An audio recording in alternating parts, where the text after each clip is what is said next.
The doctor said she would never walk again.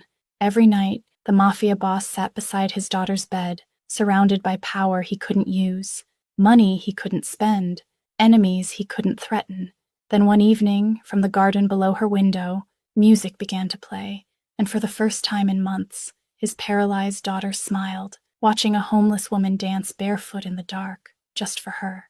That was the moment everything began to change. The clock on the wall of Sophia's bedroom had stopped at 3:47 p.m. No one had bothered to fix it. Why would they? In this room, time didn't move anymore.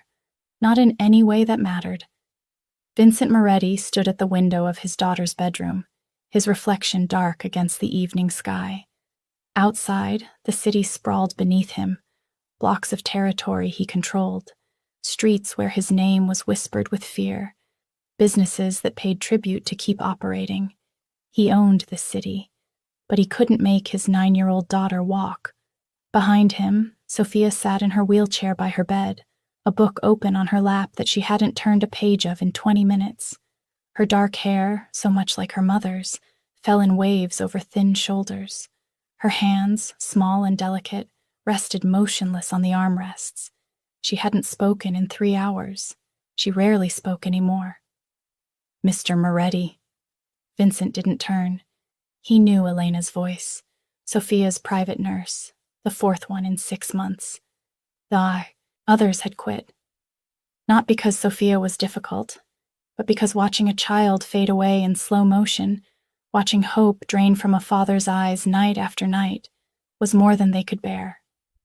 The physical therapist called. Elena continued softly. She's not returning. Vincent's jaw tightened. Did she say why? She said there's nothing more she can do, that we should accept Sophia's condition, that pushing for recovery is only making it harder. Get out. Elena hesitated. Mr. Moretti? I said get out. The door closed quietly. Vincent pressed his forehead against the cool glass. Below, his security detail moved through the grounds. 12 men, armed, alert. Protecting what? A fortress that felt like a tomb? Papa? Sophia's voice was so soft he almost missed it. He turned, forcing his face into something that might resemble calm. Yes, Angel. Can I go to the window? It was the first thing she'd asked for in days. Vincent crossed the room and lifted her gently from the wheelchair. She weighed almost nothing. When had she gotten so light? He carried her to the window seat and settled her against the cushions, arranging a blanket over her legs that hadn't moved in 7 months. 7 months since the car bomb meant for him had detonated 3 vehicles back in the convoy. 7 months since his war with the Castellanos had cost him something that no amount of blood could repay. Sophia pressed her palm against the window, her breath fogging the glass. The gardens below were overgrown now. Vincent had fired the landscaping crew after one of them. He'd never found out which, had leaked information about Sophia's schedule to his enemies. Better to let it all go wild than risk her again. It's pretty, Sophia whispered, like a secret garden. Vincent looked down at the tangle of roses growing over the fountain, the ivy claiming the garden walls, the grass grown high and wild. He saw only his failure, the physical manifestation of everything falling apart. But Sophia saw beauty. She always had. Papa? She looked up at him, her dark eyes too old for 9 years. Do you think the gardens are lonely, without anyone walking in them? Vincent's throat tightened. I don't know, Angel. I think they might be. She turned back to the window. I think gardens need people, to see them, to make them feel like they matter. He wondered if she was talking about the gardens at all. The sun was setting now, casting long shadows across the overgrown landscape. Somewhere in the distance, a bird called out. The sound seemed impossibly loud in the silence of the room. Papa, can I stay here, at the window? Of course. He started to move away. Will you stay too? Vincent froze. When had he last spent an evening just being here? Not in meetings with doctors, not on calls with his underbosses, not planning retribution against enemies. Just here, with his daughter, in the quiet. "Yes," he said, settling into the chair beside the window seat. "I'll stay." They sat in silence as darkness fell over the estate. Neither of them knew that 200 yards away, in the abandoned gardener's cottage hidden behind the overgrown hedge maze, someone else was watching the sunset. Someone who had been living in that cottage for 3 weeks. Someone who had nowhere else to go. Her name was Naomi Hart, and she hadn't danced in 2 years. Not real dancing. Not the kind that used to fill her whole body with light, that made audiences weep, that made her feel like she could fly. That woman was gone. The woman who existed now moved carefully through the abandoned cottage, stepping over holes in the floor, avoiding the window where moonlight might silhouette her. She'd learned to be invisible. In homeless shelters, on subway platforms, in the doorways where she'd slept before finding this place. You survived by being invisible. The cottage was barely standing. The roof leaked, in 2 places. The door didn't lock, but it had walls, and it was hidden deep enough in the overgrown estate that no one had found her yet. She'd stumbled onto the property by accident 3 weeks ago, running from a man who'd followed her from the soup kitchen. She'd slipped through a broken section of the estate's rear wall, crashed through brambles and ivy, and found herself in what looked like an abandoned fairy tale. Wild gardens, a crumbling fountain, and this cottage, forgotten at the edge of it all. That first night she'd hidden in the corner, certain security would find her. But no one came. The estate seemed empty, abandoned almost, except for the lights in the main house, and occasionally the shadow of a man standing at one particular window on the 2nd floor. Always the same window, always the same silhouette, always alone. Naomi arranged her few possessions on the cottage floor, a tattered blanket donated from a shelter, a plastic bag with a change of clothes, a bottle of water she'd filled from a gas station bathroom, and one other thing, wrapped carefully in an old t-shirt to protect it. Her phone. The screen was cracked, the battery barely held a charge, but it was the last piece of her old life she'd kept, because on it was her music. Hundreds of songs, every piece she'd ever danced to, every performance, every rehearsal recording. She couldn't dance anymore. Not professionally, not for audiences, but sometimes, late at night, when she was sure no one could see, she would turn on the music quietly and just move. Not for anyone, not for anything, just to remember what it felt like to be human. Tonight, as full darkness settled over the estate, Naomi pulled the phone from its wrapping. The battery icon showed 8%. She'd have to find somewhere to charge it soon, but tonight, she needed this. She scrolled through her library and selected a piece, Debussy's Clair de Lune. Soft, melancholy, safe. She pressed play, turning the volume low. And for the first time in 3 weeks, in this abandoned cottage on a stranger's property, Naomi Hart began to dance. She started small, just her hands, moving through the moonlight that streamed through the broken window. Then her arms, following the music's gentle waves. Her feet, barefoot on the dirty wooden floor, remembering patterns her body had known since she was 6 years old. She wasn't the dancer she'd been. Her body was thinner now, weaker. Her movements weren't as precise, but the music still knew her. And for 3 minutes and 32 seconds, she wasn't homeless. She wasn't hungry. She wasn't afraid. She was just a dancer, moving through moonlight, in a secret garden that time had forgotten. She didn't see the small face that had appeared in the mansion's 2nd-floor window. She didn't see the girl in the wheelchair, pressing both hands against the glass, eyes wide. She didn't see Vincent Moretti, who had been about to leave his daughter's room, freeze at Sophia's gasp. She had no idea that for the first time in 7 months, a 9-year-old girl who had forgotten how to smile was smiling. "Papa," Sophia breathed. Papa, look. She's dancing. Vincent moved to the window, following his daughter's gaze. At first, he saw nothing but shadows in the overgrown garden. Then movement. A figure, small and dark, moving through a patch of moonlight near the old cottage. An intruder. On his property. Near his daughter. His hand moved instinctively toward his phone, ready to call security, ready to have whoever this was removed, interrogated, disappeared if necessary. She's so beautiful, Sophia whispered. Vincent looked down at his daughter. She was leaning forward as far as she could, both hands pressed to the window, and her face, God, her face. She was smiling. Not the small, polite smile she gave doctors. Not the sad smile she gave him when he asked how she was feeling. This was real. This was wonder. This was the face of a child who had just seen magic. Vincent looked back at the figure in the garden. The music had stopped. The dancer had disappeared back into shadow, but Sophia stayed at the window, hands against the glass, smiling at the place where the woman had been. "Can I stay here tonight, Papa?"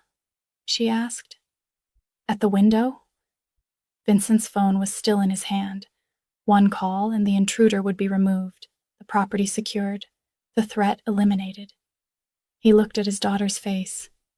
"Yes," he heard himself say. "You can stay." He helped her into a more comfortable position, piled pillows around her, kept the blanket over her legs. She never took her eyes off the garden. "Do you think she'll come back?" Sophia asked. "I don't know, Angel." "I hope she does." Sophia's voice was drowsy now. "I want to see her dance again." Vincent sat beside her as she drifted off to sleep, still sitting up, still facing the window, a small smile still on her lips. It was the most peaceful he'd seen her in 7 months. He looked down at his phone, at the security team's number. Then he turned the phone off and slipped it into his pocket. Tomorrow, he told himself, tomorrow he would deal with the intruder. Tonight, he would let his daughter sleep with a smile on her face, even if he didn't understand why. Vincent didn't sleep. He sat in Sophia's room until dawn, watching his daughter's face in the moonlight, then the gray pre-dawn, then the soft gold of sunrise. She slept more peacefully than she had in months. No nightmares, no crying out, no waking in panic from phantom pain in legs that couldn't feel. She slept like a child should sleep. When Elena arrived at 6 a.m. to begin the morning routine, she found Vincent still in the chair beside the window seat, Sophia still sleeping in her nest of pillows. "Mr. Moretti," Elena whispered, concerned, have you been here all night?" She wanted to stay by the window. Elena looked at Sophia, then at Vincent, then at the window. "Is everything all right?" "No," Vincent thought. "Nothing is all right. My daughter is paralyzed. My wife is dead. My empire is built on violence I can't escape. And last night, a stranger trespassed on my property and somehow gave my daughter something I haven't been able to give her in 7 months. Everything's fine," he said. "Let her sleep a bit longer." He left Elena looking confused and made his way downstairs to his office. His head of security, Marcus, was already waiting, a mountain of a man who had served the Moretti family for 20 years. "Boss, we have the weekly perimeter report." "Has there been any breach in the estate security?" Vincent interrupted. Marcus frowned. "No, sir. Nothing on the sensors. Nothing from the cameras." "Check the rear section, near the old cottage." "The cottage is beyond the active security grid," Marcus said. "We shut down monitoring in that area when you dismissed the ground staff. Too overgrown to maintain sight lines." "Why? Is there a concern?" Vincent should tell him, should order a sweep, should find out who was living in his abandoned cottage and remove them. But he kept seeing Sophia's face at the window. "Do a visual sweep," Vincent said carefully. "But don't engage anyone you find. Report back to me first." Marcus looked confused but nodded. Yes, sir. After he left, Vincent stood at his office window, looking out over the wild gardens.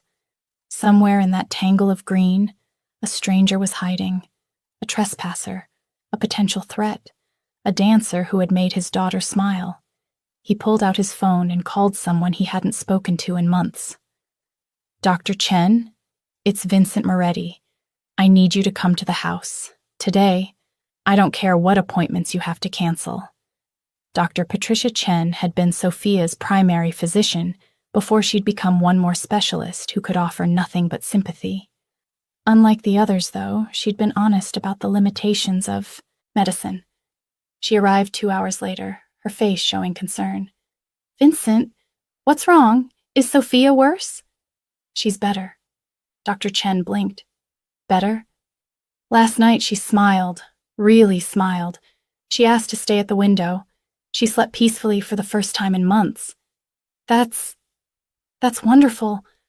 But Vincent, you have to understand, mood improvements don't necessarily indicate— I know, Vincent interrupted, but I need you to see her, examine her. Tell me if anything has changed. Dr. Chen's examination took over an hour. Sophia tolerated it patiently, answering questions, following instructions, her eyes constantly drifting back to the window. The gardens are so pretty today, Sophia said as Dr. Chen tested her reflexes for the 10th time. Don't you think, Dr. Chen? They're very beautiful, sweetheart. I wonder if the dancer is still out there. Dr. Chen glanced at Vincent questioningly. Sophia saw someone in the garden last night, Vincent explained. Someone dancing. She was amazing, Sophia said. Like a fairy. Or an angel. Papa, do you think angels dance? I don't know, Angel. When the examination was complete, Dr. Chen met with Vincent in his office, her expression cautiously optimistic. Neurologically, there's no change, she said. The paralysis remains complete from L2 down. Reflexes are absent. Sensation is absent. But? Her affect is dramatically improved. She's engaged, responsive, more alert than I've seen her in months. Vincent, emotional state doesn't change paralysis, but it absolutely affects recovery potential. If she's finding reasons to engage with life again. Dr. Chen shook her head.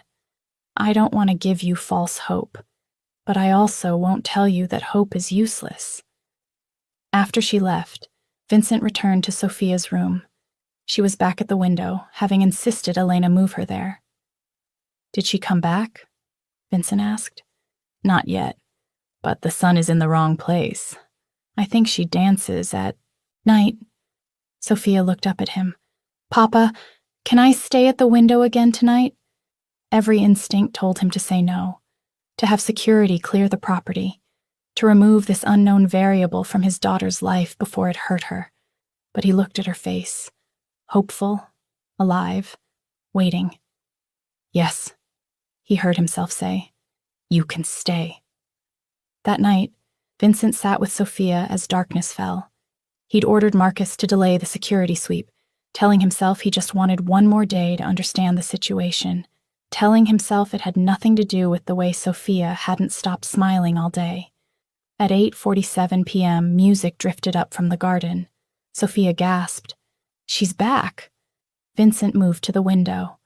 In the moonlight, he could see her more clearly now, a woman, small and thin, moving through the overgrown garden with a grace that seemed impossible.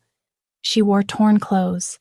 Her hair was wrapped in a faded scarf, but the way she moved, it was like watching water flow, like watching wind made visible. She's so beautiful when she dances, Sophia breathed. Why do you think she dances out there, Papa, where no one can see? Vincent watched the woman move through shadow and moonlight, dancing for an audience of one, a child she didn't know was watching. I don't know, Angel. Maybe, Sophia said softly. Maybe she's lonely too. Maybe she dances because it makes her feel less lonely. The woman danced for perhaps 5 minutes before the music stopped, and she disappeared back into shadow. But Sophia stayed at the window for another hour, just looking out at the dark garden, smiling. When Vincent finally carried her to bed, she looked up at him with eyes more alert than he'd seen in months. "Papa, can I ask you something?" "Anything." "Tomorrow night, can we open the window so I can hear the music too?" Vincent thought about security protocols, about keeping Sophia safe behind bulletproof glass, about all the reasons the answer should be no. "Yes," he said. "We can open the window." Sophia fell asleep smiling again, and Vincent sat in the darkness, wondering who the woman in his garden was, why she was there, and why he was about to make the decision to let her stay. On the third night, Vincent opened Sophia's window. The evening air drifted in, cool, carrying the scent of wild roses and honeysuckle. Sophia breathed it in like it was the first real air she'd had in months. "It smells like freedom," she whispered. The words hit Vincent like a punch to the chest. When had his daughter started feeling like a prisoner? When had this fortress he'd built become her cage? The music started at 8:47 p.m. exactly. She was precise, this mystery dancer. Vincent recognized the piece tonight. The Swan by Saint-Saëns. Delicate, mournful, beautiful, and through the open window they could hear it perfectly. Sophia's eyes closed, her head tilting toward the sound. Her hands, resting on the windowsill, began to move, just slightly, just her fingers following the melody. Vincent's breath caught. Her fingers were moving. "Angel," he said carefully. "Your hands—" "Shh, Papa. I'm dancing with her." Sophia's fingers continued their small dance, moving in time with the music floating up from the garden. It wasn't much. Just her fingers, just small movements, but they were movements she was choosing to make. Movements that came from joy, not therapy. The dance lasted 6 minutes. When it ended, Sophia opened her eyes and Vincent saw tears on her cheeks. "Angel, what's wrong?" "Nothing's wrong," Sophia said, smiling through her tears. "Papa, I felt something. When the music was playing, when my fingers were moving, I felt like I was dancing too. Like my whole body was dancing, even if it can't move." She looked up at him, her face radiant. "Does that sound crazy?" Vincent pulled her close. "No, Angel, it doesn't sound crazy at all." That night, after Sophia fell asleep, Vincent went downstairs and found Marcus in the security office. "The sweep of the rear grounds," Vincent said. "Delay it indefinitely." Marcus frowned. "Sir, if there's a concern—" "There's no concern. Those grounds are abandoned. Focus security on the active perimeter." "But if there's someone—" "That's an order, Marcus." After a long moment, Marcus nodded. "Yes, sir." Vincent returned to his office but didn't sit down. Instead, he stood at the window, looking out toward the dark garden, toward the hidden cottage. He was making a choice he didn't fully understand. He was allowing a stranger to stay on his property, close to his daughter, for no reason except his daughter was smiling again.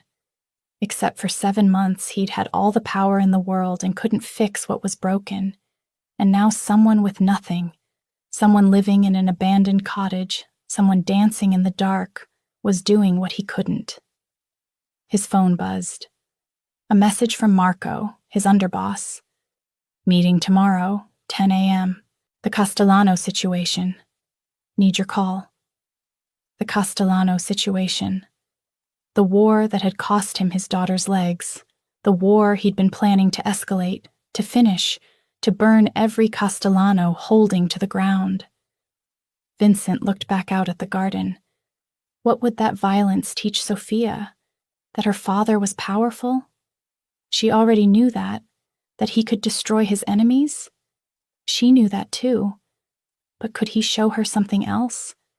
Could he show her that maybe power wasn't always the answer? That maybe sometimes the answer was as simple and complicated as opening a window and letting music in? He didn't know, but he was about to find out. Naomi didn't know anyone was watching. She'd seen the lights on in the mansion's second floor, seen shadows move behind windows, but the estate seemed so dead, so empty. She'd convinced herself it was just security lights, automatic timers, a house too big for whoever lived there. She didn't know that every night a child sat at that window watching her dance. She didn't know that every night a mafia boss decided not to throw her out. She only knew that dancing in this wild garden, even if no one saw, even if it meant nothing, kept her from disappearing completely. Tonight, the music was Chopin. Nocturne in E-flat major. Her phone battery was down to 4%, barely enough for one more dance. Tomorrow, she'd have to find somewhere to charge it. Maybe the public library, if they'd let her stay long enough. She danced in the small clearing near the cottage, her feet bare on the grass, her body remembering what her mind tried to forget, how it felt to be strong, to be purposeful, to matter. She had mattered once.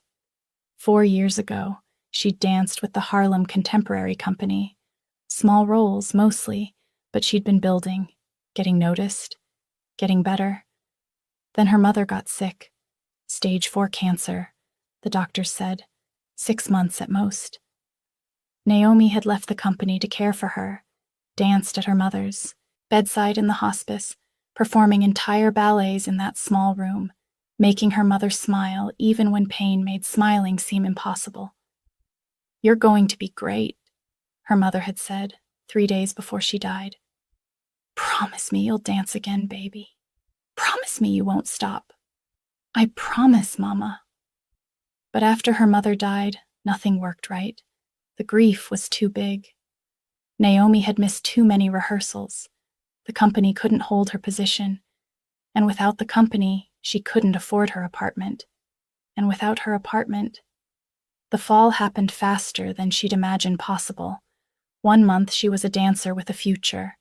6 months later, she was homeless, sleeping in shelters, dancing on subway platforms for change. That's where Derek found her. Derek, with his expensive suit and his smooth words and his promises. "I manage dancers," he'd said. "Private events, corporate entertainment, good money. Better than this." She'd been so desperate, so hungry, so tired. She should have known better. The private events were strip clubs. The corporate entertainment was worse. And when she'd refused, when she'd tried to leave, Derek had made it clear. He owned her. He'd invested in her, bought her clothes, paid for a place to stay, fronted her money. Now she owed him.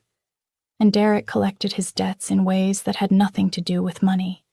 Naomi had run, disappeared into the city's homeless population, changed her name on the street, learned to be invisible. That was 18 months ago. She hadn't danced for anyone since. Until now. Until this garden. Until she could pretend, just for a few minutes each night, that she was still that girl who danced at Juilliard, who danced for her dying mother, who danced because it was who she was. The music ended. Her phone screen went dark, battery dead. Naomi stood in the moonlight, breathing hard, her body aching pleasantly from movement. Tomorrow she'd figure out charging the phone. Tomorrow she'd figure out food. Tomorrow she'd figure out how much longer she could hide here before someone found her. Tonight, she'd danced. That was enough. She started back toward the cottage, picking her way carefully through the overgrown garden. She'd learned the path now, learned where the thorns grew thick, where broken fountain pieces lurked in the grass. She didn't see the man sitting in the second-floor office window, watching her disappear into shadow. She didn't see him pick up his phone and put it down 3 times, warring with himself. She didn't see him finally stand and walk away, leaving her in peace for one more night. She saw only the darkness and the path home to a cottage that wasn't home, but was the closest thing she had. On the 7th night, Sophia asked the question Vincent had been dreading. Papa, can I meet her?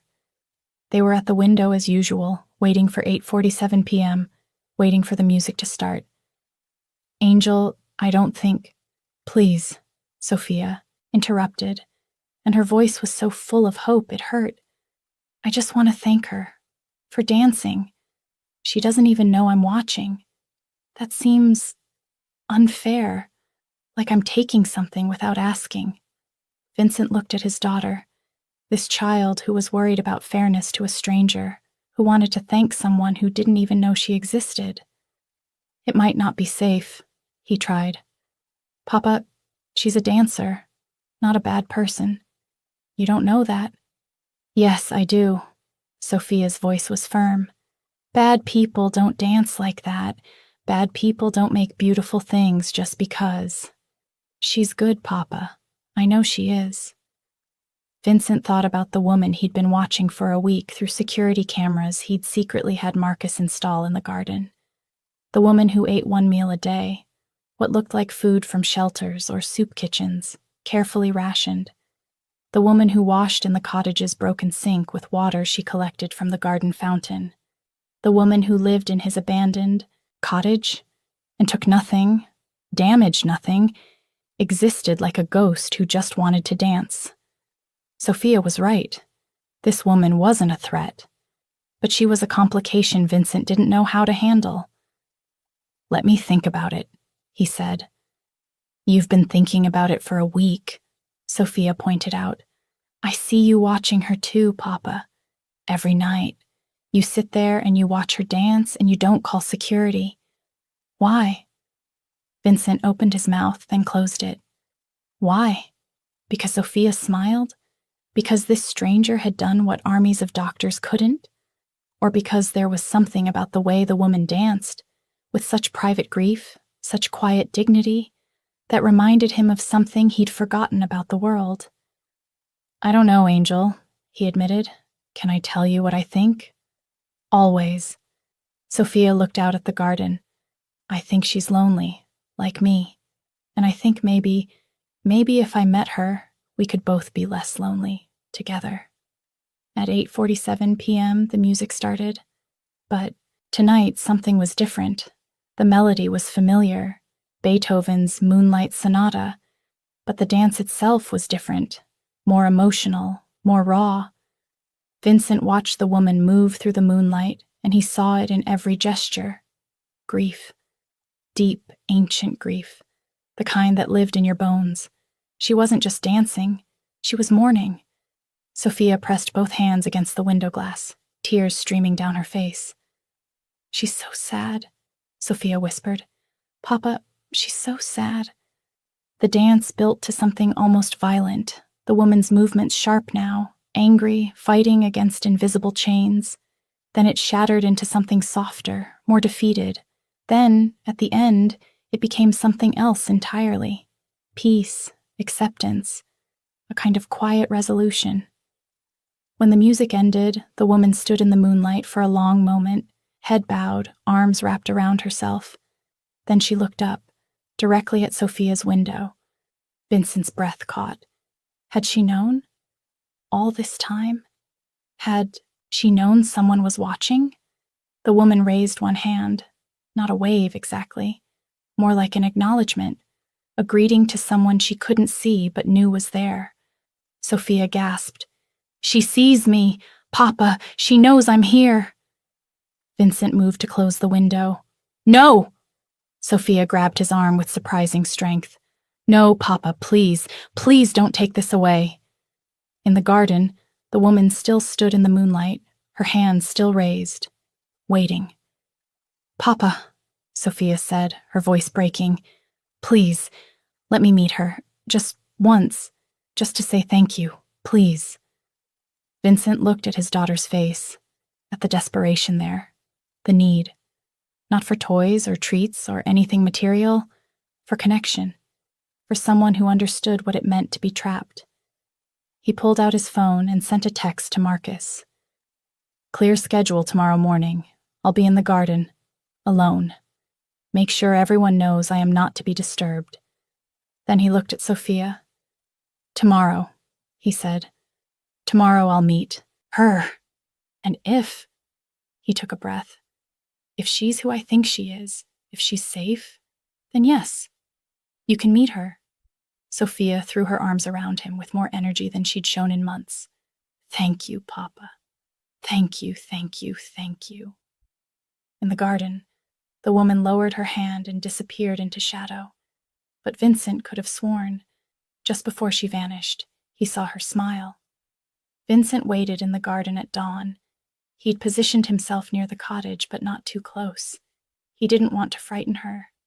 He wore jeans and a simple shirt, nothing that screamed money or power. He wanted to be just a man, not a mafia boss, not a grieving father, just someone who needed to understand. The cottage door opened at 6:47 a.m. The woman emerged, carrying a plastic water bottle, her hair wrapped in the same faded scarf. She moved toward the fountain, probably to fill the bottle. Then she saw him. She froze. Vincent saw the exact moment she decided to run, her body tensing, her eyes darting toward the broken section of wall she must have used to enter the property. "Wait," he said, keeping his voice calm, non-threatening. "Please. I'm not here to hurt you. I want to talk." "I'll leave," she said quickly. Her voice was softer than he'd expected, cultured despite her circumstances. "I'm sorry. I didn't think anyone would care about this old cottage. I haven't damaged anything. I haven't stolen anything. My daughter watches you dance." The woman stopped mid-sentence. "Every night for the past week," Vincent continued. "She sits at her window and watches you dance. And for the first time in 7 months, she smiles." The woman's expression shifted from fear to confusion. "Your daughter?" "Sophia. She's 9. She's paralyzed from the waist down." Vincent took a careful step closer. "She hasn't smiled in 7 months, hasn't laughed, barely speaks. And then you started dancing in our garden, and suddenly she came back to life." The woman stared at him. I didn't know anyone was watching." "I know, that's what makes it," Vincent struggled for the word, "pure. She dances because she dances, not for attention, not for money, just because." "I didn't mean to." "I'm not asking you to leave," Vincent interrupted. "I'm asking you to stay." Silence. "Who are you?" the woman finally asked. "My name is Vincent. This is my estate, and you've been living in my cottage for a week. Who are you?" The woman hesitated, and Vincent could see the calculation in her eyes. How much truth to tell a stranger? How much to hide? "Naomi," she said finally. "My name is Naomi. Were you a professional dancer, Naomi?" "I was training to be one. Before," she gestured vaguely at herself, at her circumstances, "before you lost everything." Her eyes met his, and he saw it there, the recognition of someone who understood loss. "Yes." Vincent moved to a stone bench near the fountain and sat down, trying to make himself less threatening. After a moment, Naomi moved closer, though she didn't sit. "My wife died 3 years ago," Vincent said. "Cancer, and 7 months ago, a bomb meant for me nearly killed my daughter. She survived, but..." He gestured toward the house. "She can't walk. She can't move anything below her waist, and every doctor we've seen says she never will." "I'm sorry," Naomi said softly. "For 7 months, I've had all the money in the world, all the power, all the resources, and none of it could make her smile. Then you started dancing, and suddenly," he looked up at Naomi, "suddenly she has something to hope for, someone who understands what it means to fight just to feel human." "I'm not fighting," Naomi said quietly. "I'm just existing. By dancing, by trying to remember who I used to be." She looked away. "Before I became invisible." Vincent stood slowly. "Naomi, I have a proposition for you." Her body tensed. "Nothing like that," he said quickly. I'm not I'm not that kind of man, and you're not. This isn't. He took a breath, frustrated with himself. I want to offer you a job. A job? Sophia asked if she could meet you to thank you for dancing, and I thought. Vincent gestured toward the cottage. You're living in a building with no heat, no plumbing, no electricity. You're hungry. I've seen how little you eat. You're hiding. From something or someone. Naomi's jaw tightened, but she didn't deny it. I can help with all of that, Vincent continued. Give you a real place to stay, food, safety. And in return, you dance for Sophia, just what you've been doing. But maybe closer, where she can really see. Maybe you talk to her sometimes. Maybe you help her remember that there's beauty in the world. Why would you do that for a stranger? Because you're not a stranger, Vincent said. Not to Sophia. You're the person who gave her hope. That's worth more than money to me. Naomi was quiet for a long moment. I can't stay forever, she said finally. I'm not asking forever. I'm asking for now. What if someone comes looking for me? Who? Vincent's voice hardened slightly. Who are you hiding from? Naomi shook her head. It doesn't matter. It does if they might come to my home. If they might threaten my daughter. He won't, Naomi interrupted. He doesn't know I'm here. No one knows I'm here. I've been careful. He? Naomi wrapped her arms around herself. Someone I worked for. Someone who thought he owned me. I ran. He's probably forgotten about me by now. Vincent heard what she wasn't saying, heard it in the way her voice shook, heard it in the fear beneath her words. If he comes, Vincent said quietly, he won't find you. You have my word. You don't even know me. I know you dance for a child you've never met. I know you live in an abandoned cottage and take nothing but space. I know you have nothing, but you share the only thing you have. Left? Your art. Vincent met her eyes. That's enough for me to know. Naomi looked toward the house, toward the second-floor window where Sophia's room was. Can I think about it? She asked.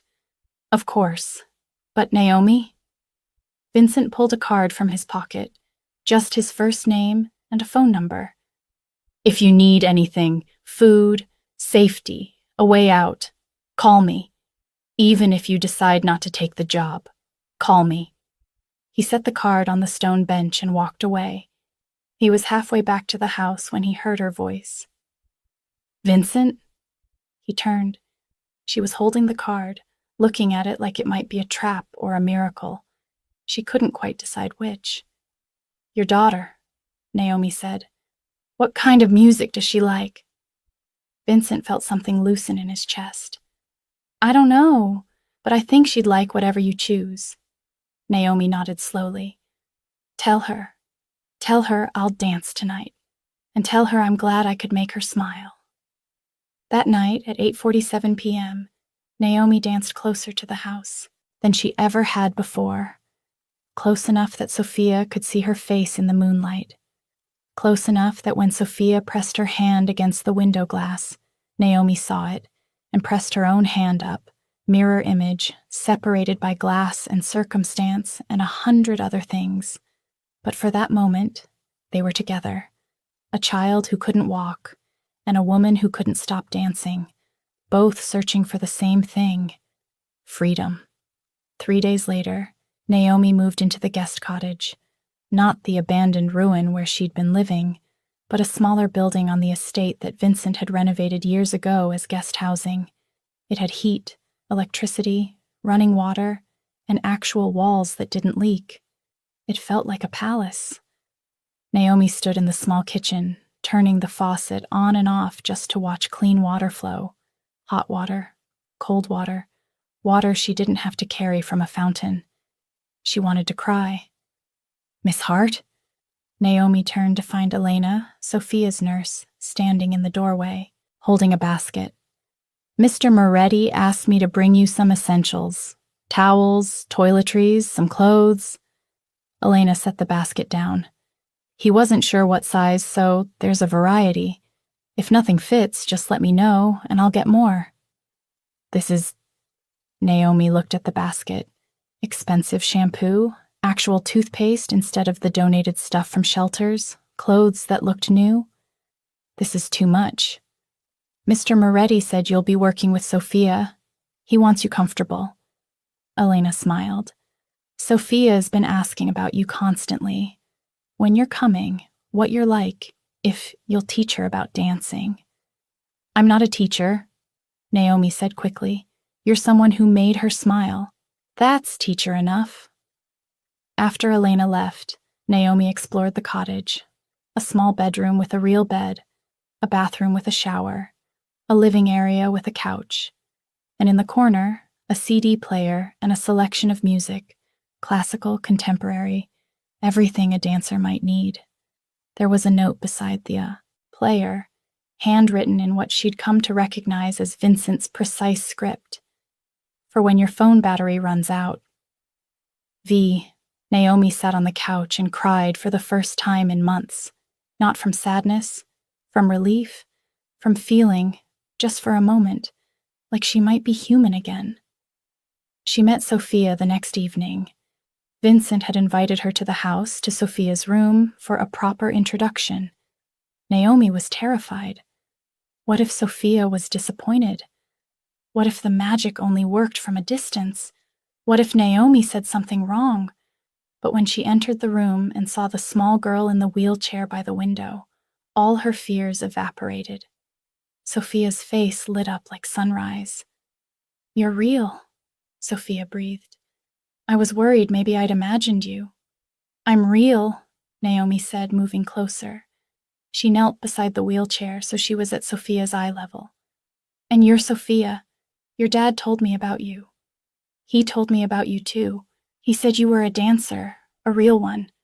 I was training to be one, Naomi corrected gently. You are one, Sophia said with absolute conviction. I watched you dance. You're the most beautiful dancer I've ever seen. Naomi's throat tightened. Thank you. They talked for an hour, about dance, about music, about Sophia's favorite ballet, the Nutcracker, about Naomi's training at Juilliard. Vincent sat quietly in the corner, watching, and Naomi could see the wonder on his face. His daughter was talking, laughing, engaging with life, because of her. Can I ask you something? Sophia said eventually. Anything. Why do you dance? If no one's watching, if there's no stage or audience, why do you still dance? Naomi thought about how to answer. She could be superficial, safe, but this child deserved truth.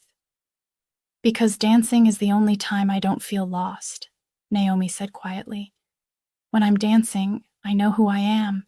I know I matter, even if no one's watching, even if I'm dancing alone in a dark garden. She smiled. But I wasn't alone, was I? You were watching. Did that make it better or worse? Better, Naomi said without hesitation. So much better, because I was dancing for you. I didn't know it, but I was, and that meant it mattered. Sophia reached out and took Naomi's hand. Will you teach me to dance, even if I can't use my legs? Naomi looked at Vincent. He nodded slightly. Yes, Naomi said. Yes, I'll teach you. Really? Really? Dancing isn't just about legs, Sophia. It's about your whole body. Your arms, your hands, your face, your heart. There's so much you can do. So much you can express. Will you show me? Naomi stood and moved to the center of the room. What do you want to learn first? How to tell a story, Sophia said, with just your hands, the way you do in the garden. Naomi smiled. She began to move, showing Sophia how to express emotions through hand movements. Joy, sadness, fear, hope. Sophia watched intently, then tried to copy, her small hands moving through the air. Like this? Sophia asked.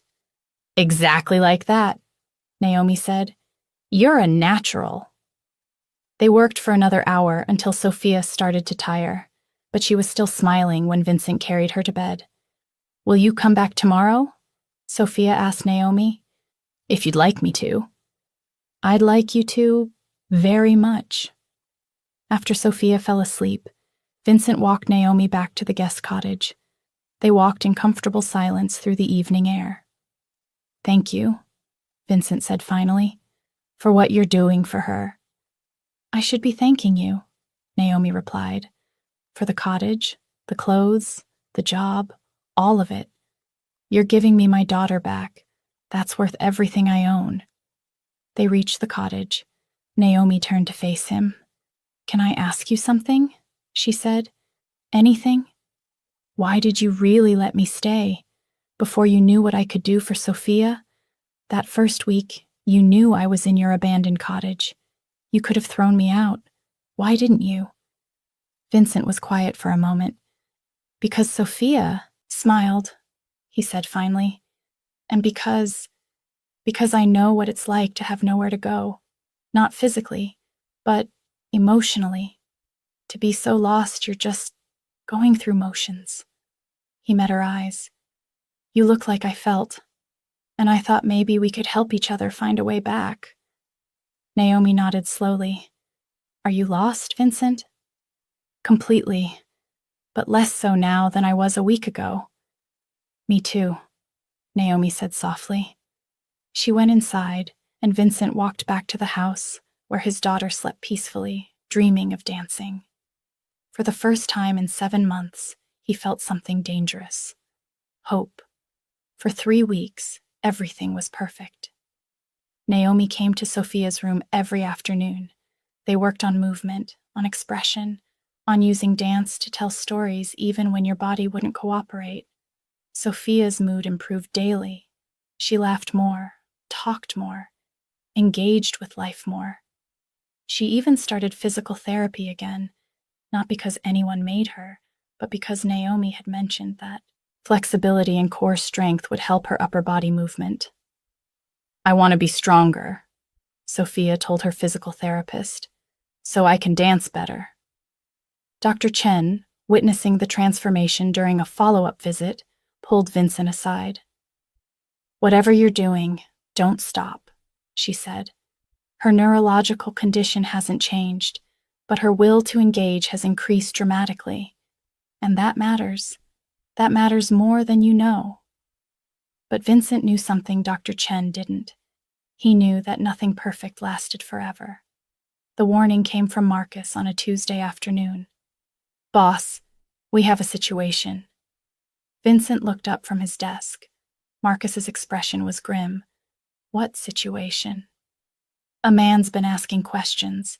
Downtown, about a missing woman. Black, late 20s, dancer. Says she owes him money. Says he's offering a reward for information on her whereabouts." Vincent's blood ran cold. "Description?" Marcus slid a photo across the desk. A man in his 40s, expensive suit, predatory smile. "Name's Derek Morrison. Runs what he calls a talent agency. Runs what everyone else calls a high-end prostitution ring. We've had minimal interaction with him. He operates in spaces we don't usually touch, but he's connected, and he's looking for someone." "Has he mentioned Naomi by name?" "No, just the description, but boss." Marcus hesitated. "It matches, Miss Hart, and the timeline matches when she showed up here." Vincent stared at the photo. Naomi had said she was running from someone who thought he owned her. Does he know she's here? Not yet, but he's spreading money around. Someone will talk eventually. Someone always talks. Then make sure they don't. Vincent's voice was ice. "Shut it down. Whatever it costs. I don't care. No one gives that man information. About anyone." "Boss, if he's already asking questions..." "I said shut it down, Marcus." After Marcus left, Vincent sat alone, staring at Derek Morrison's photograph. A pimp. Trafficker. A man who bought and sold women. A man who thought he owned Naomi. Vincent picked up his phone, then put it down. Naomi deserved to know. But if he told her, she'd run. He'd seen it in her eyes that first morning in the garden, that instinct to flee, to disappear, to protect herself the only way she knew how. If she ran, Sophia would be devastated. If she stayed, she might be in danger. Unless Vincent ended the threat first. He picked up his phone again and called a number he rarely used. "It's Moretti. I need information on Derek Morrison. Everything. Who he knows, who he owns, who owns him, and I need it by tomorrow." Then he texted Naomi. "Can we talk? After Sophia's session today?" When Naomi arrived at his office that evening, Vincent saw the fear flash across her face. "Is something wrong?" she asked. "Is Sophia—" "Sophia's fine. This is about you." He gestured to a chair. "Please, sit." Naomi sat, her body language screaming flight risk. Vincent slid Derek Morrison's photo across the desk. Naomi's face went white. "You know him," Vincent said. It wasn't a question. "How did you—" Her voice shook. "How did you get this? He's in the city, asking questions, offering rewards, looking for a woman matching your description." Naomi stood abruptly. "I have to go. I have to leave right now. If he finds me—" "Naomi, sit down. You don't understand what he's capable of. Sit down." Vincent's voice was steel. Naomi sat, shaking. "Tell me," Vincent said quietly. "Tell me everything, and then we'll figure out how to handle it." "There's nothing to figure out. I run. That's what I always do." "Running hasn't worked. He's still looking for you." "Then I run farther. Or," Vincent leaned forward, "you let someone help you. You can't help with this. You don't know what I'm capable of, Naomi." Something in his tone made her look up, really look at him. "Who are you?" she asked. Really? Vincent considered how much truth to tell her, how much truth she could handle. "My name is Vincent Moretti," he said carefully. "My family has influence in this city, the kind of influence that can make problems disappear." Understanding dawned slowly on Naomi's face. "I'm someone who can protect you, if you let me. You're talking about killing him. I'm talking about ending the threat. However, that needs to happen." Naomi stood again, pacing. "You don't understand. Derek has connections. Other women who work for him. Friends in the police department. Lawyers. He's protected. He's not protected from me. If something happens to him, people will look for him. They'll ask questions. Let them ask." "Vincent, I can't let you—" "You're not letting me do anything," Vincent interrupted. "I'm making a choice. Derek Morrison is threatening someone under my protection. That's unacceptable, so I'm going to handle it. By killing him? By doing whatever needs to be done to ensure you're safe, to ensure Sophia's safe, to ensure that man never touches anyone again." Naomi stared at him. "This is who you are. This is what you do." "Yes. And Sophia, does she know?" "Sophia knows I protect the people I care about. By hurting other people?" Vincent stood and moved around the desk until he was standing close to her. "Naomi, in my world, there are wolves, and there are sheep. I'm a wolf. I've always been a wolf, and I've done terrible things to protect my family, my territory, my people. I won't apologize for that, but I also won't let another wolf devour someone I've promised to protect. I didn't ask for your protection. You didn't have to. The moment you danced for my daughter, the moment you gave her hope, you became mine to protect, whether you wanted or not." Naomi's eyes filled with tears. "I don't want more blood on my hands. I don't want to be the reason someone dies." "You're not the reason. He is. He made the choice when he enslaved women, when he hurt you, when he refused to let you go." Vincent's voice softened. "You don't have to carry his sins, Naomi. You just have to let me handle them. What if handling them changes who you are? What if Sophia finds out what you did and it destroys what you've built with her? Sophia is paralyzed because of my world, Vincent said quietly. Because of who I am, what I do. That car bomb was meant for me. She's already paid the price for my sins. Now I'm going to make sure you don't pay for someone else's. Naomi sank back into the chair, exhausted. What do you need from me? She asked finally. Everything you know about Derek Morrison, where he operates, who he works with, who might protect him. Then you keep dancing for Sophia. You keep being safe. You let me handle the rest. And if something goes wrong, nothing will go wrong. You can't promise that. Yes, Vincent said, meeting her eyes. I can. That night, after Naomi had returned to her cottage and Sophia was asleep, Vincent made 3 phone calls. The first was to Marco, his underboss. Derek Morrison, talent agent, pimp. Find him. I want to know everywhere he goes, everyone he talks to, and I want it yesterday. The second was to a lawyer he kept on retainer for situations like this. I need dirt on Derek Morrison, anything that could be used to prosecute him, discredit him, or force him to disappear. And I need it clean. Nothing that traces back to me. The third call was to someone he hadn't spoken to in years. A federal agent who owed him favors Vincent had never called in. Remember that thing in 2019? Consider us even if you help me now. By morning, Vincent had a complete picture of Derek Morrison's operation. It was worse than he'd thought. Morrison wasn't just a pimp. He was a trafficker. He recruited vulnerable women, homeless, addicted, desperate, and turned them into commodities. And when they tried to leave, he made examples of them. The file Marcus compiled, included 3 missing persons reports, 3 women who'd worked for Morrison and then disappeared. Naomi had been lucky to escape, but her luck was running out. Morrison was getting closer. He'd been to 3 homeless shelters where Naomi had stayed, 2 soup kitchens where she'd eaten. He was following her trail backwards, and eventually he'd reach the present. Eventually he'd find this estate. Vincent looked at the evidence spread across his desk.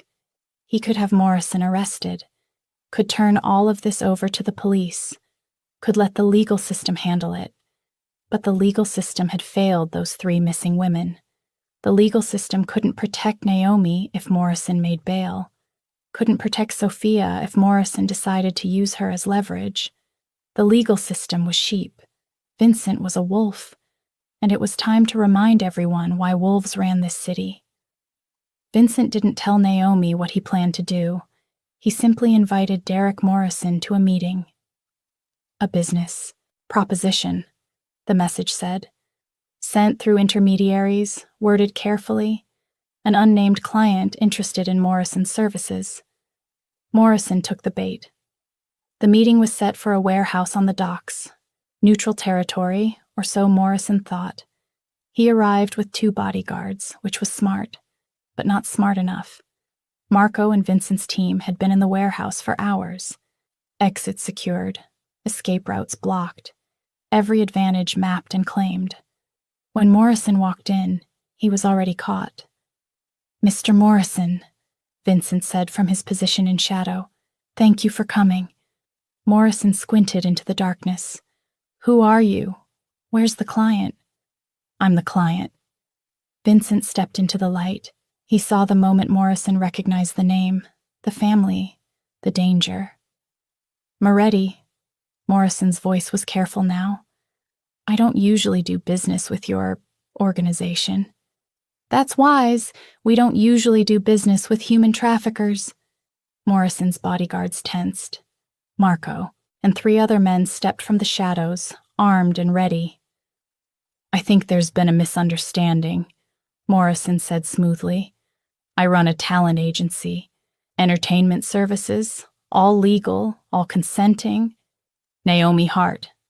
Morrison's mask slipped for just a second. "Who?" "The woman you've been looking for. The woman you enslaved for 18 months. The woman who ran from you and who you won't stop hunting. I don't know anyone by that name. Then why have you been asking about a black female dancer? Why have you been offering rewards for information? Why have you been checking homeless shelters? Morrison smiled, showing teeth. I don't know what you're talking about. Let me be clearer. Vincent moved closer. Naomi Hart is under my protection now, which means you stop looking for her. You stop asking questions. You forget she exists. And if I don't, then you join the other 3 women you disappeared in the Hudson River. Morrison's face went pale. I don't know. Tanya Williams, Jessica Rodriguez, Keisha Jones. Vincent recited the names like a prayer. 3 women who worked for you. 3 women who tried to leave. 3 women who vanished without a trace. You can't prove... I don't need to prove anything, Morrison. I'm not the police. I'm not bound by evidence or law. I'm just a man who's making you a very simple offer.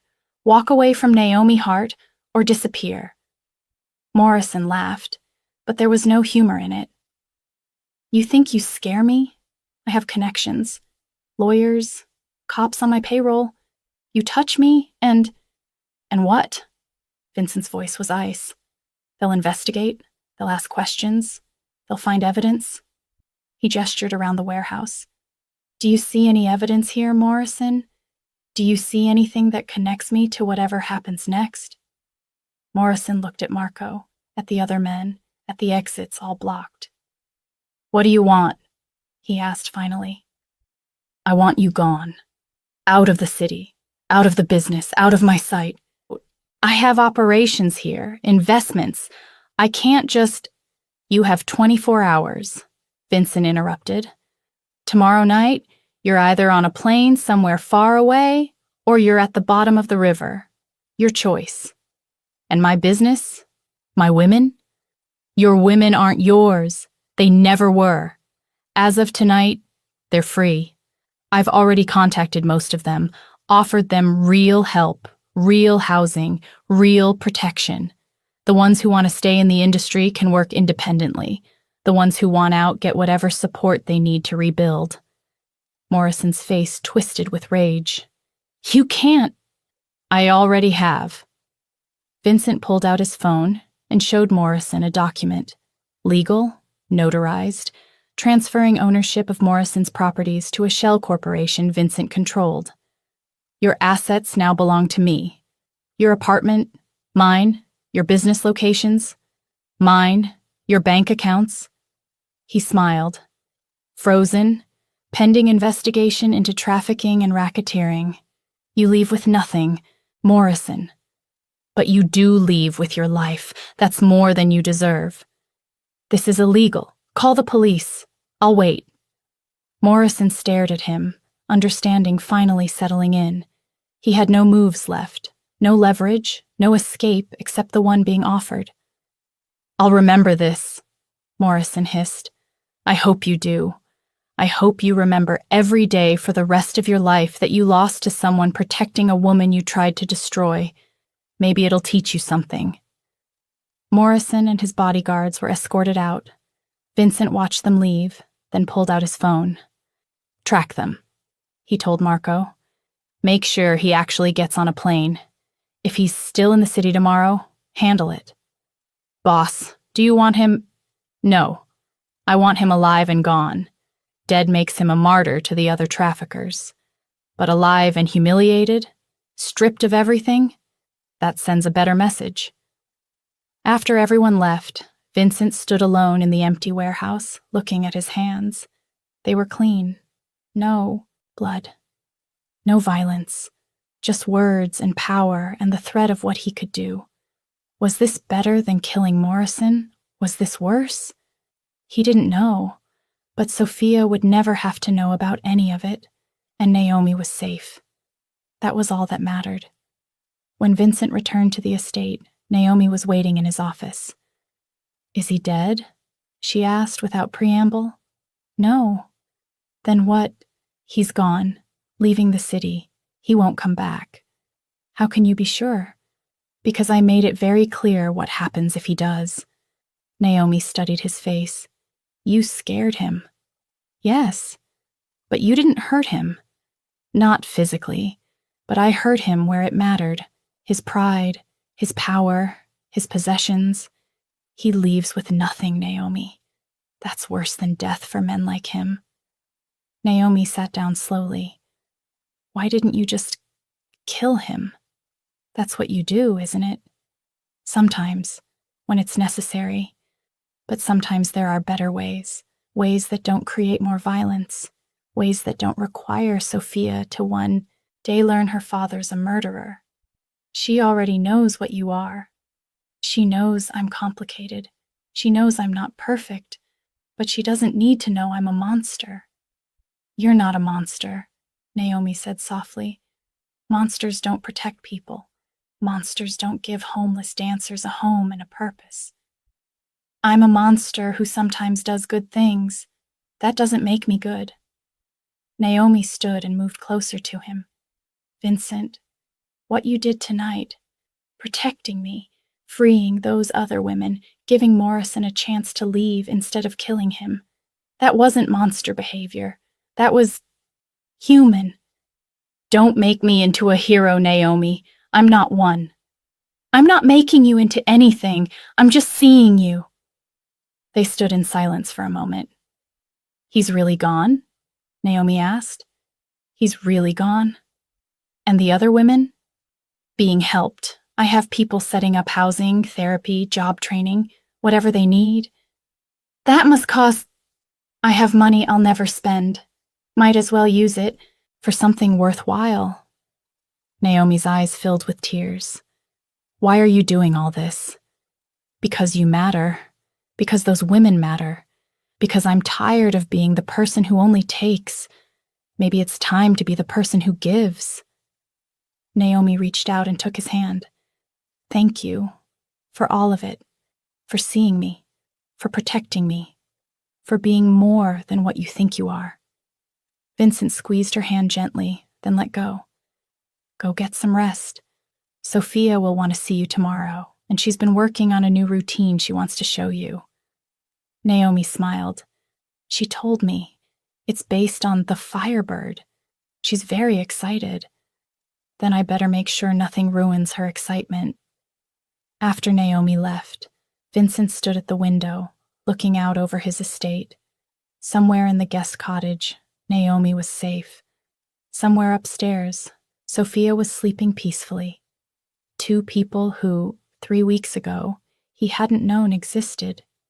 Two people who were now the most important things in his world. He thought about Morrison, about the choice he'd made not to kill him, about whether mercy was weakness or growth. He didn't have an answer, but for the first time in years, he felt like maybe he was becoming someone worth knowing, someone who didn't just destroy, someone who could actually build something good. 3 months after Naomi arrived, Dr. Chen noticed something impossible. Vincent, I need you to come to Sophia's room, right now. Vincent dropped everything and ran.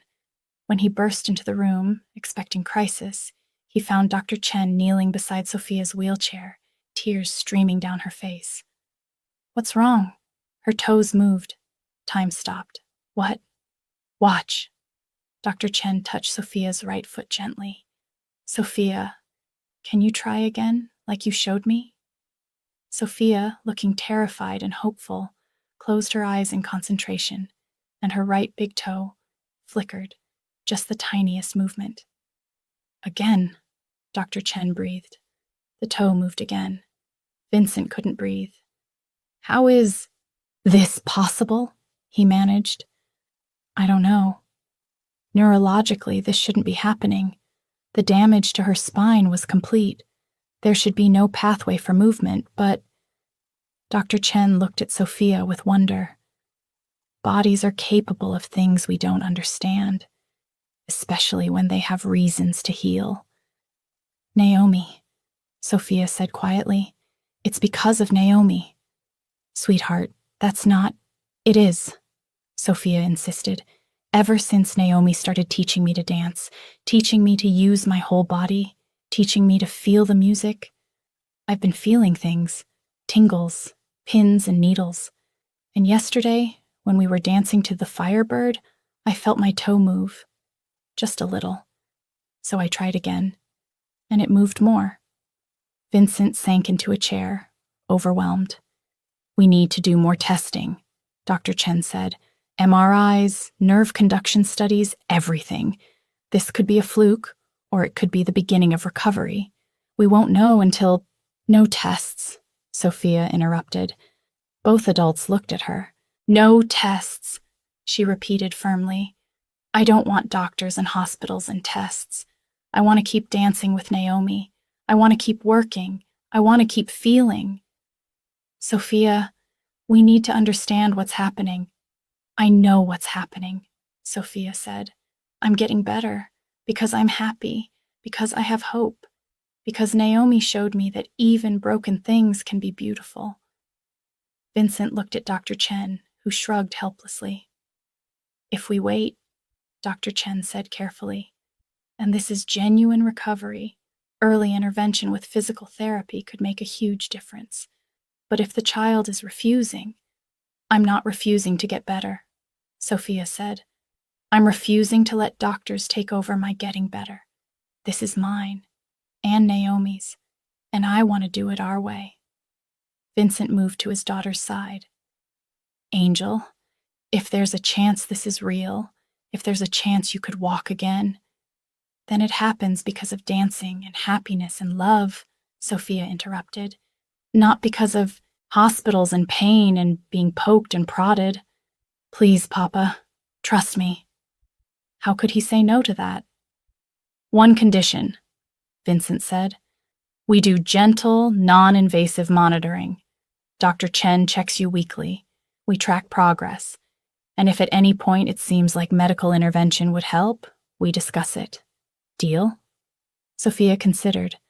"Deal, but only if Naomi is part of every decision." "Agreed." After Dr. Chen left with promises to return next week, Vincent sat with Sophia. "Are you scared?" he asked. "A little," she admitted. "What if I try really hard and nothing more happens? What if my toe moves but my legs never do?" "Then you have a toe that moves and legs that don't, and you're still perfect." "But what if I could walk again, Papa? What if this is real?" "Then we take it one day at a time, one toe wiggle at a time, one miracle at a time." Sophia smiled. "Naomi says miracles are just hope that refuses to give up. Naomi sounds pretty smart." "She is. And Papa?" Sophia looked at him seriously. "I think she needs a miracle too." "What do you mean?" "She's still sad. I can see it when she thinks I'm not looking. She smiles and teaches me and acts like everything is fine, but—" Sophia shook her head. "But she's still broken inside, like I was, before she started dancing." "What do you think would help her?" "I think she needs someone to dance for her, the way she dances for me. Someone who sees her and makes her feel like she matters." Vincent thought about Naomi, about the way she still moved carefully through the world, like she expected it to hurt her, about the way she flinched when car doors slammed, about the way she never, ever asked for anything. "You might be right, Angel. Will you help her, Papa, the way she helped me?" "I'll try. That's all miracles need," Sophia said wisely. "Someone willing to try." Vincent invited Naomi to dinner. Not in Sophia's room, not in his office, in the formal dining room with candles and real food and nothing to do with therapy or dancing or his daughter. Naomi was suspicious. "What's this about?" she asked when she arrived, dressed in one of the simple dresses Elena had bought her months ago. "It's about having dinner with someone I'd like to know better," Vincent said. "Why?" "Because Sophia's right. You helped us. Now it's time someone helped you." "I don't need help." "Everyone needs help, Naomi. Sit, please." The meal was simple: pasta, salad, wine. Nothing pretentious. They ate in surprisingly comfortable silence for a while. "How's your battery doing?" Vincent asked finally. Naomi blinked. "My battery?" "Your phone. You mentioned it was dying when we first met. Did you find a place to charge it?" A smile tugged at her lips. "I have electricity now, thanks to you. So you can listen to all the music you want." "I can, though I still use the CD player you got me. The music selection is perfect." Elena helped. She asked Sophia what you might like. It was thoughtful. Naomi set down her fork. "Vincent, you didn't invite me to dinner to talk about phone batteries." "No. I invited you to dinner because in 3 months, I've learned everything about what you do for Sophia, but almost nothing about you. And I'd like to change that." "Why?" "Because you matter, not just as Sophia's teacher, as a person." Naomi looked uncomfortable. "There's not much to know." "I don't believe that." She sighed. "What do you want to know?" "Everything. Your childhood, your dreams, what made you want to dance, what you want for your future." "That's a lot. We have time." So Naomi talked, hesitantly at first, then more openly, about growing up in Harlem with a single mother who worked 3 jobs, about seeing a ballet at age 6 and knowing that's what she wanted to be, about her mother scraping together money for lessons, about Juilliard, the company, the almost future that had slipped away. Vincent listened, really listened, and understood something he hadn't before. Naomi's story wasn't that different from his own. Both of them had climbed from nothing. Both had fought for what they had. Both had lost the most important people in their lives too soon. The difference was the path they'd chosen afterward. "What happened after your mother died?" Vincent asked gently. Naomi's face clouded. "I fell apart. Missed too many rehearsals. Lost my spot. Lost my apartment. Derek found me when I was dancing in subway stations for change. He seemed like salvation." She laughed bitterly. "I was so stupid. You were grieving and vulnerable. That's not stupidity. I should have known better. Naomi, predators like Derek Morrison are good at finding people at their weakest and making them believe they deserve the abuse. That's not your fault. I stayed for 18 months. And then you found the strength to leave. That's not weakness. That's survival." Naomi looked at him with wet eyes. "Why are you being so kind to me?" "Because you deserve kindness." "You don't know that." "I do know that. I've watched you for 3 months. I've seen how you treat Sophia, how you work, how you exist in the world. You're good, Naomi. You're genuinely good. And good people deserve good things." "What about you?" Naomi asked. "Do you deserve good things?" Vincent smiled sadly. "I'm working on it. Sophia says you're a good father. Sophia only knows half of what I've done. Maybe the half she knows is the real you, and the other half is just armor, protection, the mask you wear to survive your world. That's generous. It's observation." Naomi leaned forward. "I see you with Sophia. I see how gentle you are, how patient. I see how you look at her like she's your whole world. That's not a mask, Vincent. That's real. And the rest, the violence, the power, maybe that's real too. Maybe you're both things, gentle and dangerous, loving and ruthless." She smiled slightly. "Maybe you're just human." Vincent laughed, genuinely laughed for the first time in months. "Human. I like that better than monster. You're not a monster. You keep saying that. One day I might believe you." They talked for hours, about art, about Sophia, about the strange path that had brought them both to this moment. As the candles burned low, Vincent realized something startling. He was happy, not just content, not just less miserable, actually happy. When had that last happened? "Naomi," he said as the evening wound down. What do you want? For yourself? For your future? She was quiet for a long moment. I want to dance again, she said finally. Really dance. On a stage. For people. Not just in gardens or Sophia's room. I want to matter to more than just two people. You could. I could help. Introductions, funding, whatever you need. I can't take more from you, Vincent. You've already given me too much. What if it's not giving? What if it's investing in someone I believe in? You don't know if I'm good enough. Sophia says you're the best dancer she's ever seen, and Sophia doesn't lie. Naomi smiled through tears. She's 9. She hasn't seen many dancers. Then let the world see you. Let them decide. I'm scared. Of course you are. But you're braver than you think, Naomi. You survived Derek Morrison. You lived on the streets. You danced when you had nothing. That's not fear. That's courage. What if I fail? Then you fail. And you try again. That's all any of us can do. Naomi wiped her eyes. Why do you care so much?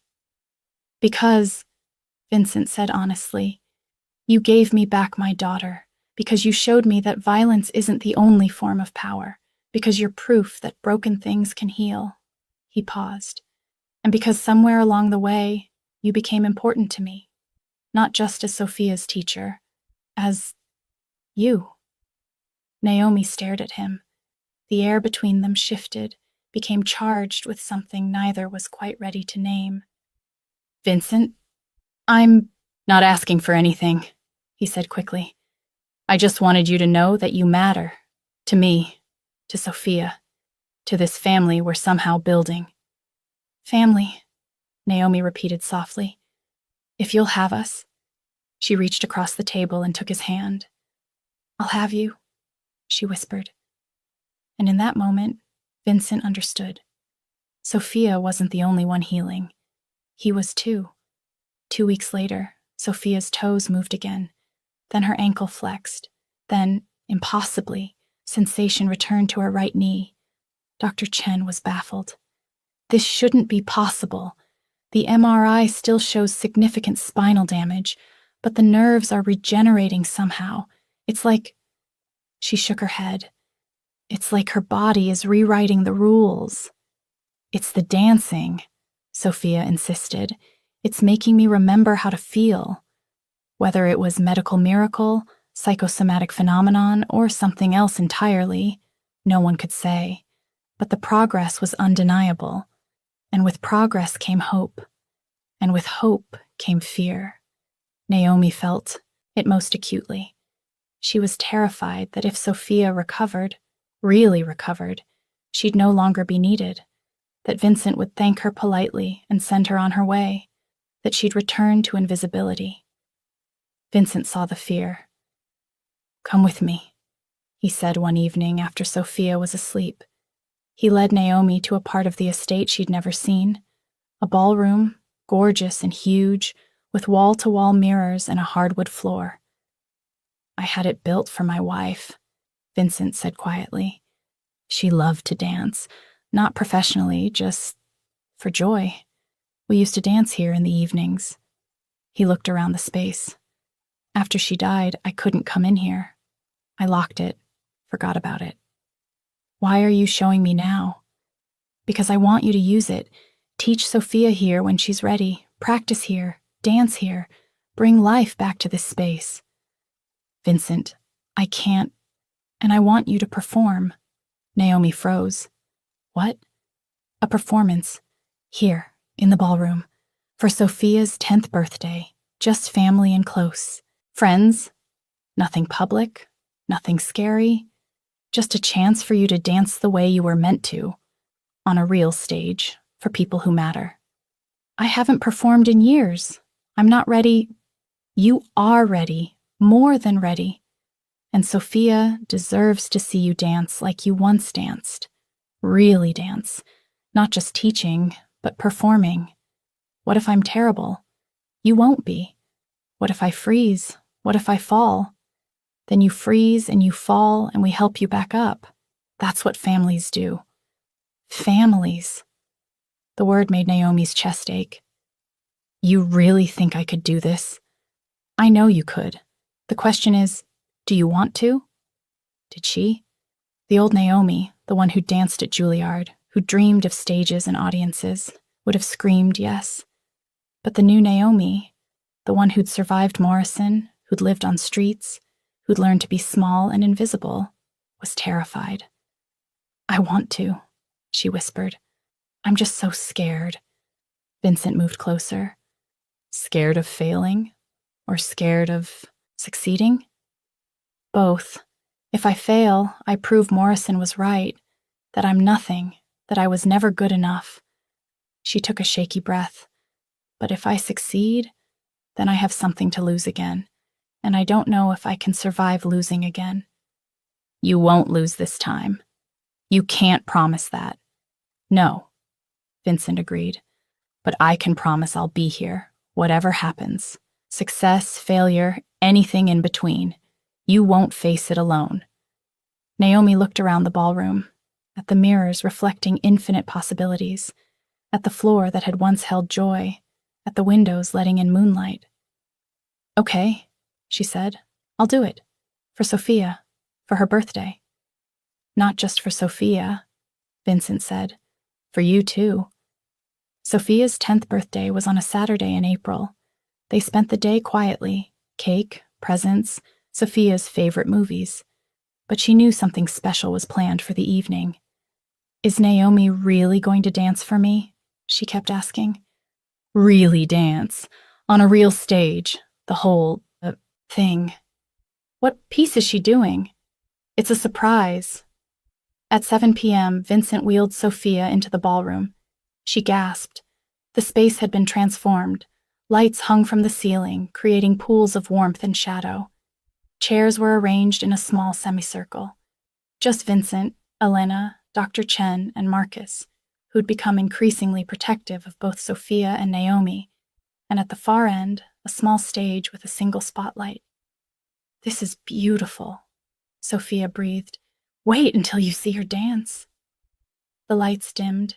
Music began, not recorded, but live. Vincent had hired a pianist who played from the shadows, and then Naomi appeared. She wore a simple dress, nothing elaborate, nothing costumey, just a flowing dress that moved with her body. Her hair was free, framing her face. Her feet were bare. She looked like herself. Finally, completely herself. The piece she'd chosen was The Swan, the same piece she'd danced that third night in the garden when Sophia had first heard the music through the open window. But this was different. This wasn't just movement. This was storytelling. Naomi danced the story of a swan who had forgotten how to fly, who had been caged, broken, taught to believe she was nothing. The movements were anguished, trapped, desperate. Sophia watched, riveted. Then the music shifted, softened, and the swan remembered. Slowly, tentatively, her wings began to move again. Her body remembered what it had been created to do. She wasn't fixed. She was still broken in places. But broken didn't mean dead. Broken didn't mean hopeless. Broken just meant she'd survived something hard, and now she was dancing despite it. Because of it. The dance built to a crescendo. The swan taking flight not because she'd healed, but because she'd learned that even broken wings can sometimes still fly. When the music ended, Naomi stood in the spotlight, breathing hard, tears streaming down her face. The small audience erupted in applause, but Sophia just stared, her own face wet with tears. That was about you, she whispered. Wasn't it? Naomi walked to Sophia's wheelchair and knelt beside her. It was about both of us, she said. About being broken, about learning to move anyway, about finding people who see you and make you believe you can fly again. Sophia threw her arms around Naomi. You're not broken. You're beautiful. So are you, sweet girl. So are you. Vincent watched them hold each other, these two people who'd saved each other's lives without meaning to. and he understood something fundamental. This was the miracle. Not Sophia's toes moving, not medical recovery, not any one thing, but this. Two broken people finding each other, helping each other remember how to hope. Family wasn't blood. Family was choosing to dance together even when the world said you couldn't. 6 months after Naomi's performance, Sophia took her first step. Just one step, supported by parallel bars, shaking, crying, exhausted, but one step. The physical therapy team Vincent had carefully assembled, only the best, only the most compassionate, only those who treated Sophia with dignity, celebrated like she'd run a marathon. Naomi wasn't there when it happened. She'd gone into the city for the afternoon, something she'd been doing more frequently as her confidence grew. When she returned and Sophia wheeled herself, she insisted on independence even as she regained mobility. To greet her, Sophia was bursting. "I walked! Naomi, I walked!" Naomi dropped to her knees. "You what?" "One step. On the parallel bars. Dr. Chen said at this rate I might—" Sophia's voice caught. "I might walk without support within a year, maybe less." They cried together, right there in the entrance hall, while Vincent watched from the stairs, his own eyes wet. That night, after Sophia was asleep, drunk on victory and dreams, Vincent found Naomi in the ballroom. She was dancing, not performing, just moving, processing, celebrating in the only way she knew how. "She did it," Naomi said when she noticed him. "She actually did it." "You did it," Vincent corrected. "You gave her hope. You gave her a reason to want to move. You showed her that broken doesn't mean finished. We all did it. You, me, her doctors, Sophia herself. Naomi." Vincent moved closer. "Take the credit. You deserve it." She stopped dancing, facing him in the moonlight streaming through the windows. "Vincent, there's something I need to tell you. Something I should have told you months ago." His expression grew cautious. "What is it?" "The first night I danced in your garden. It wasn't random." She took a breath. "I saw Sophia at the window, just for a second. I saw this little girl in a wheelchair, and she looked so sad, so trapped. And I thought maybe if I danced, if I gave her something beautiful to look at, maybe it would help. Just for a minute." "You knew she was watching?" "That first night, yes. I saw her, and then I saw her again the next night, and the next, and I kept dancing because—" She wrapped her arms around herself.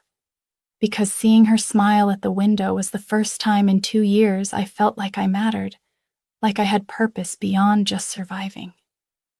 Vincent absorbed this. "So you weren't just dancing for yourself?"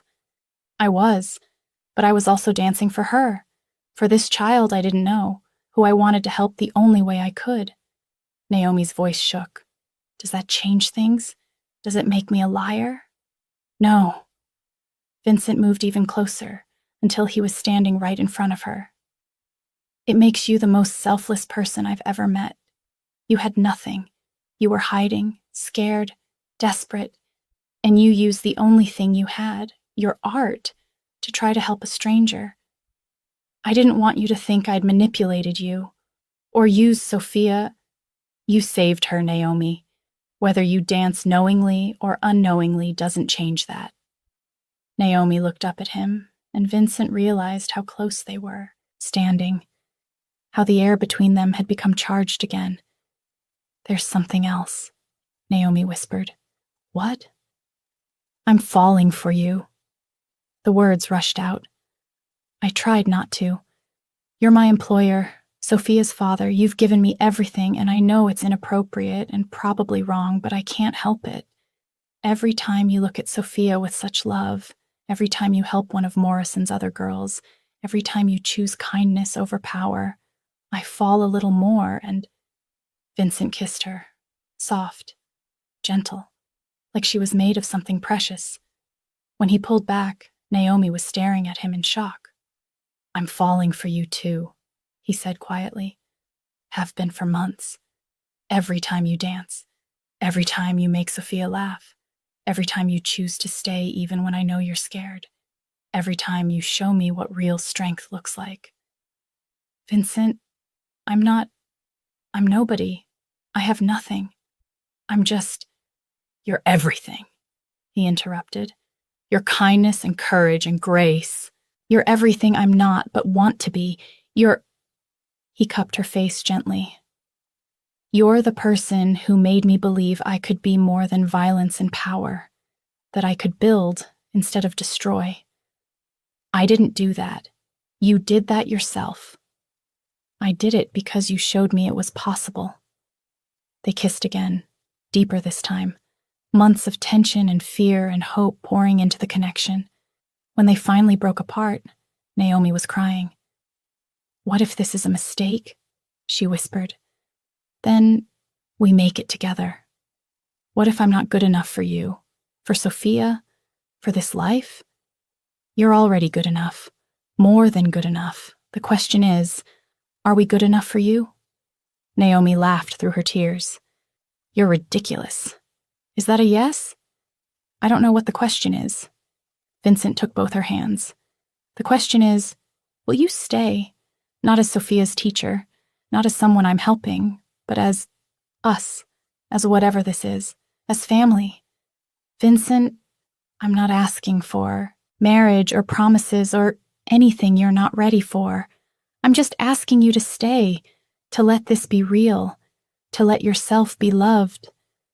Naomi looked at him, this complicated, dangerous, gentle man who'd saved her life without knowing it, this man who'd protected her, believed in her, seen her when the rest of the world looked away. Okay, she breathed. Okay, I'll stay.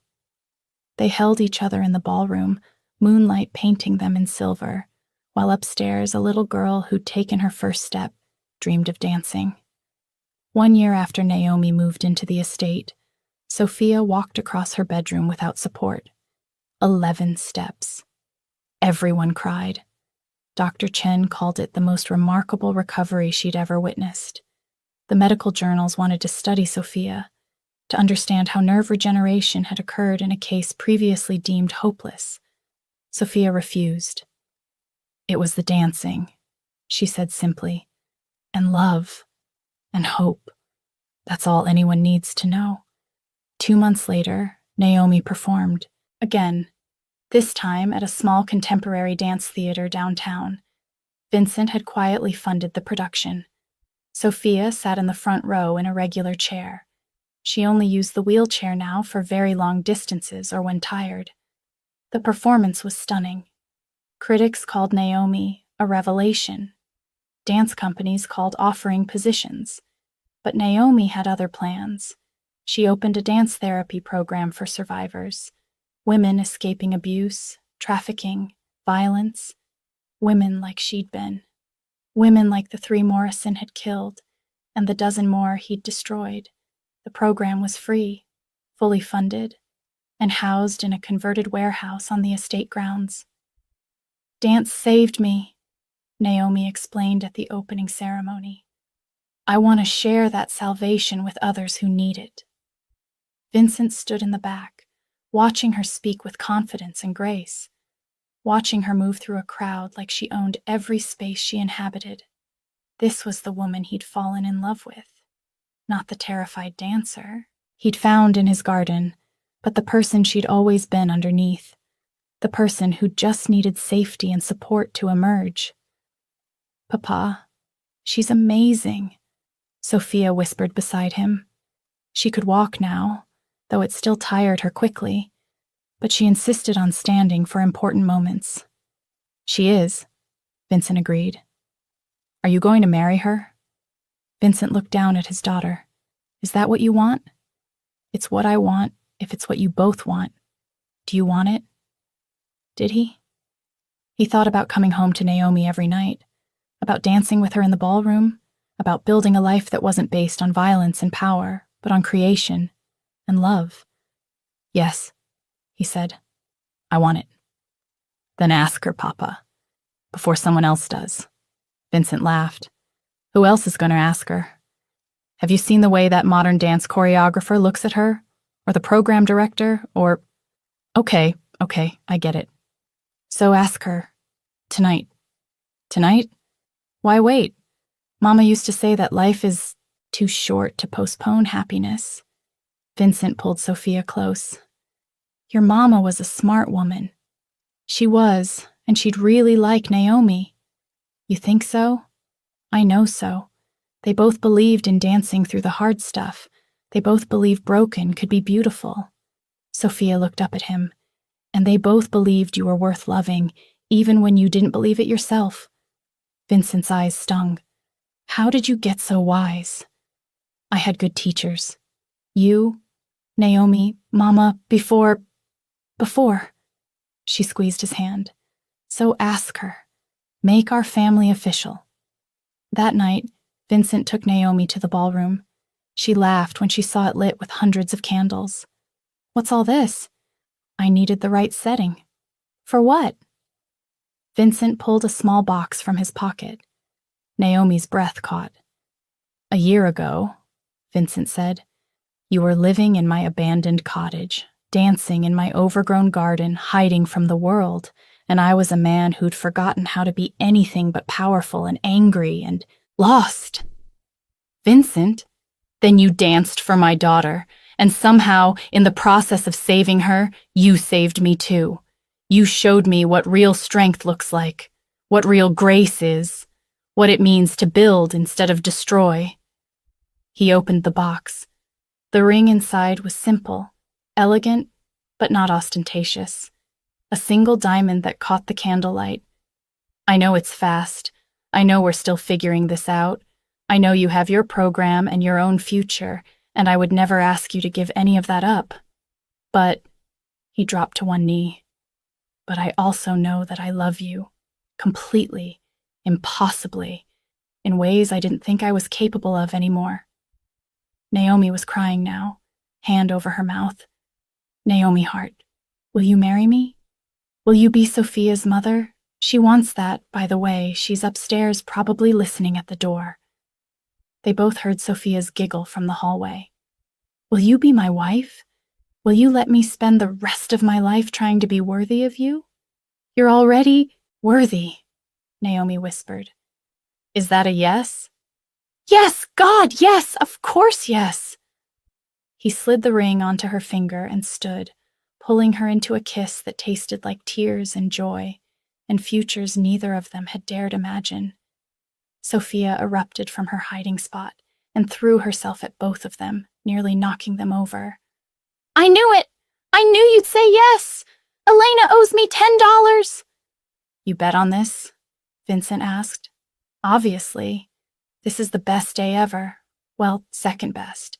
First best was when I walked, but this is a close second.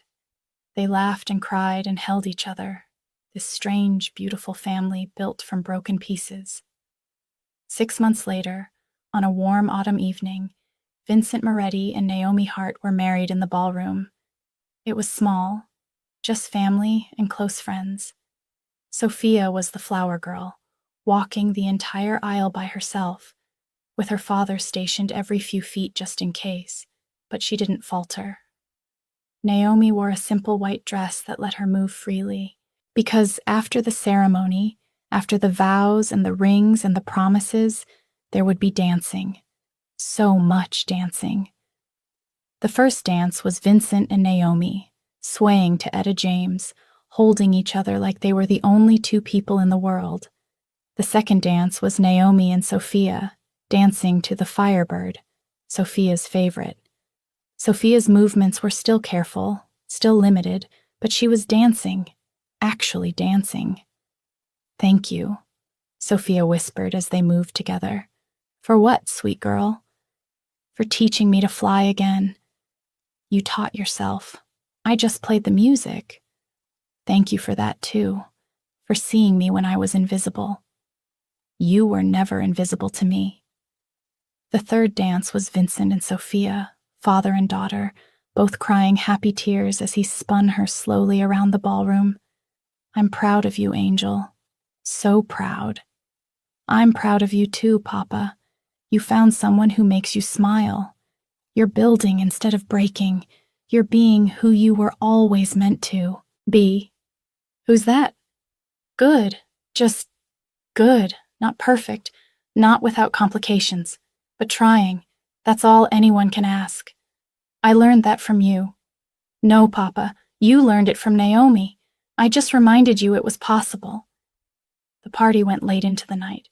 Sophia eventually fell asleep on a couch, exhausted but happy, her legs tucked up underneath her, something she couldn't have done a year ago. Naomi and Vincent danced for hours, sometimes with others, mostly with each other. When everyone else had left or drifted off to sleep, they stood together in the moonlight streaming through the ballroom windows. "What are you thinking?" Naomi asked. "That a year and a half ago, I was the most powerful man in this city and the most miserable. And now I don't know, different. Better? I hope so." Naomi leaned her head on his shoulder. "We're all better. Sophia's walking. I'm performing again. You're learning to be gentle. Is that enough? To make up for everything I've done?" "It's a start, and starts are all we get. The rest is just showing up every day and choosing to be a little better than yesterday." They swayed together, no music playing, just the sound of their breathing and their hearts. "Naomi?" "Thank you for dancing in my garden." She smiled against his chest. "Thank you for not throwing me out. Thank you for saving my daughter. Thank you for saving me. Thank you for teaching me that power isn't everything. Thank you for teaching me that broken can heal. Thank you for staying. Thank you for asking me to." They could have gone on like that all night, trading gratitudes, but eventually they just held each other in silence. In the ballroom where joy had once lived, and grief had taken over, and now joy had returned. In the house where a Mafia boss learned to be a father, a husband, a man. In the garden where a homeless woman had danced for a paralyzed child. In the space between who they'd been and who they were becoming. The past wasn't erased. Vincent was still complicated, still capable of darkness when protecting his family. Naomi still flinched at loud noises, still woke from nightmares about Morrison finding her. But they were healing. One dance at a time, one step at a time, one day at a time. And upstairs, Sophia slept peacefully, dreaming of a future where she would dance on stages, where she would use movement to heal others the way Naomi had healed her. Dreaming of a world where broken things became beautiful, where paralyzed girls learned to walk, where homeless women became wives, where monsters became men, where gardens grew wild and lovely, where music played in the dark, and where, if you listened very carefully, you could hear the sound of hope refusing to give up.